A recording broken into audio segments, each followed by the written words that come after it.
नवजोत सिंह सिद्धू ने पीएम मोदी पर फिर निशाना साधा और कहा कि रैली में भीड़ नहीं थी तो सिक्योरिटी का ड्रामा रचा जा रहा है। सिद्धू ने पीएम पर पंजाब की तौहीन करने का इल्जाम भी लगाया। सिद्धू ने पूछा, क्या सिक्योरिटी चूक के लिए आईबी और मरकजी एजेंसियां जिम्मेदार नहीं हैं? जब सड़क से जाने का प्लान नहीं था तो वो सड़क से क्यों जाना चाहते थे? प्रधानमंत्री की सुरक्षा क्या पंजाब की पुलिस तक सीमित है? क्या उसमें आईबी, रॉ, सेंट्रल एजेंसीज, मैं किन किन के नाम लूं, हजारों लोग उसमें लगे होते।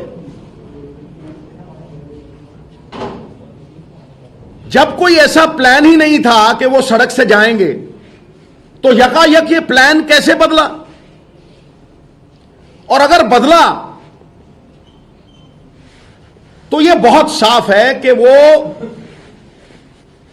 इस ह्यूमिलिएशन से बचना चाहते थे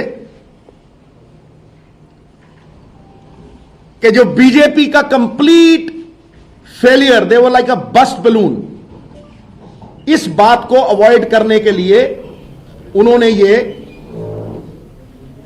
बहाना रचा है। वज़ीर-ए-आज़म नरेंद्र मोदी की सिक्योरिटी में हुई चूक के मामले पर